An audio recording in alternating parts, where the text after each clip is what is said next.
with 6:17 to go in the third. Moses Malone.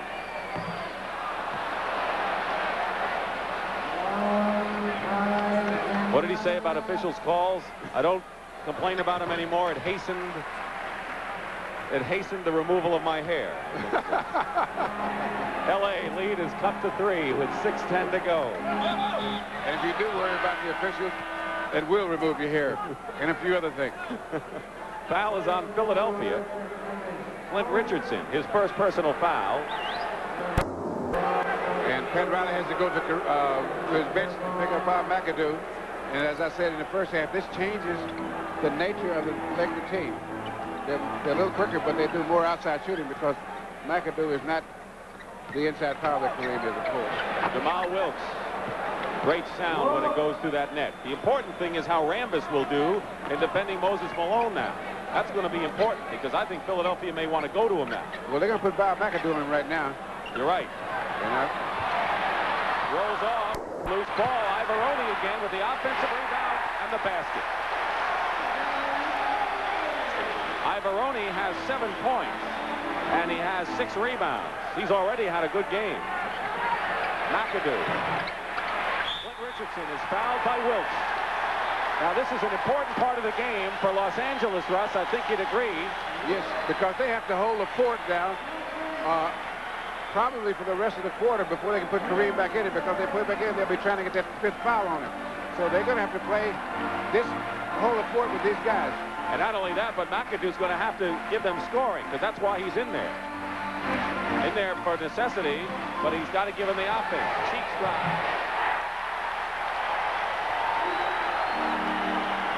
Now that's one of the differences that with Kareem in there, that shot would not have been available. Team fouls 2 apiece here with winding down to 5 minutes to go in the third period. Lakers lead by 1, 67-66. And now Julius Erving can put Philadelphia in front. He's got Mo Cheeks. Magic Johnson back quickly on defense. You may see a timeout by the Lakers if Philadelphia scores here. Ivaroni. Malone, forget this.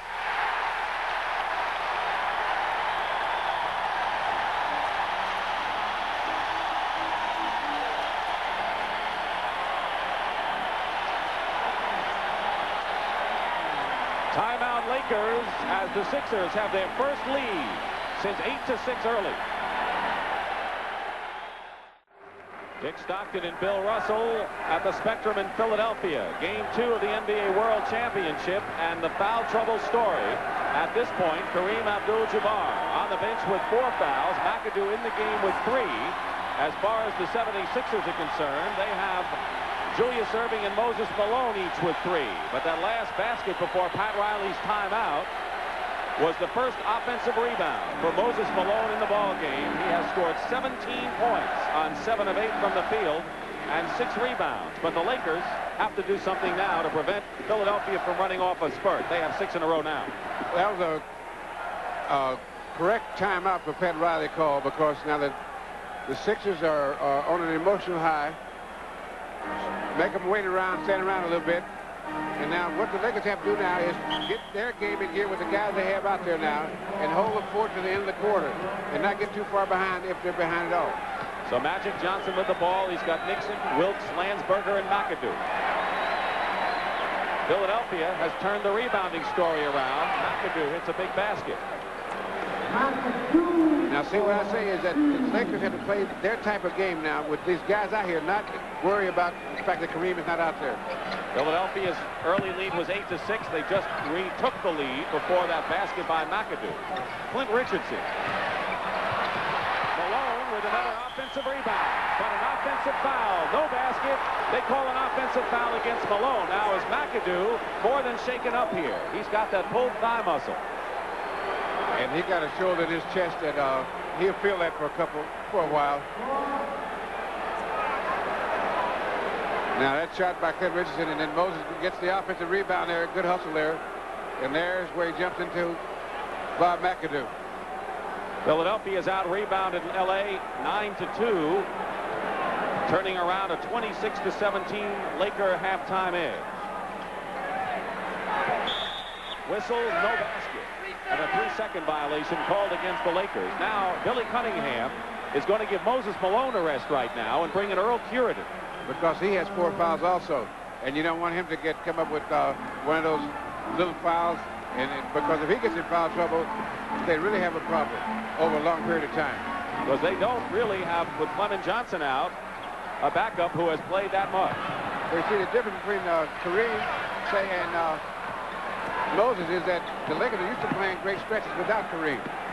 Jamal Wilkes over Ivoroni hits. So McAdoo and Wilkes hit key outside shots. Jamal has 17. Ivoroni releasing at the other end, gets 2 back. Tell you, Mark Ivoroni, who started all but 5 of the games for Philly this year, is playing in these playoffs as if he's been here before. But with this team, you can play that way because they have done everything they can to build confidence up. And if you have confidence, you play like a veteran. Speaking of veterans, Bobby Jones comes in and Julius Erving sits out. Julius has scored 10, but a terrific all-around performance. Wilkes again, this time over Jones. Landsberger was boxed out by Curidan. Here's Clint Richardson. Knocked away by McAdoo from behind. And he's holding his thigh on that last play because he stretched himself pretty good on that, trying to make that defensive play. We've had 11 ties, 2 lead changes. The Lakers are up by 1. McAdoo over Ivoroni. Tipped by Magic. But it comes to Philadelphia. Cheeks all the way. Basket good, and a foul on L.A.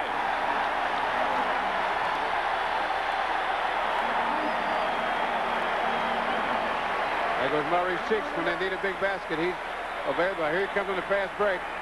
He takes it in, and Cooper pulls up and tries to establish position. But you have to establish that position before the man takes that last step. You just can't move in, right? You can't just move in and stand there and say, I was standing still when he hit me. You have to be standing when he takes that step.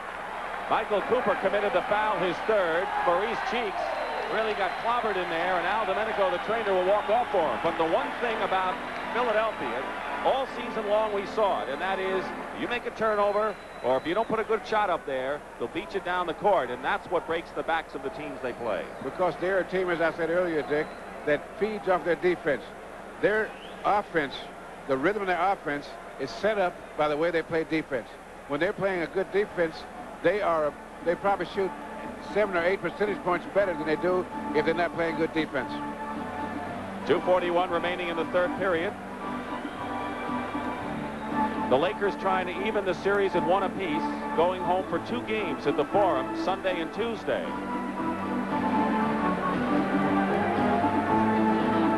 Dick Stockton and Bill Russell at courtside and right up there in the rafters. Our host, Brent Musburger, along with our other expert analyst, Kevin Lockery, and of course, Pat O'Brien is also with us. NBA coverage wall-to-wall here on CBS, the home of the NBA championship. The turnaround and the rebounding story in this period. Well, you know, the Lakers were playing really into their game, and they had to switch gears when Kareem went out because they weren't ready for him to go out. See, they played periods where they played 5, 6, 7, 8 minutes, and they geared one way with Kareem as the focal point. And then when they think he's getting tired, need a rest, then they play a different kind of game with Bob McAdoo or Landsberger. Now, when Kareem got in foul trouble, they had to change that game, and it takes a little time to change like that. And so they took them a couple of minutes, but they've almost got it into gear to playing that game without Kareem. But one thing that helped that was the fact that Moses got his 4th foul, and so he's not out there beating up on him.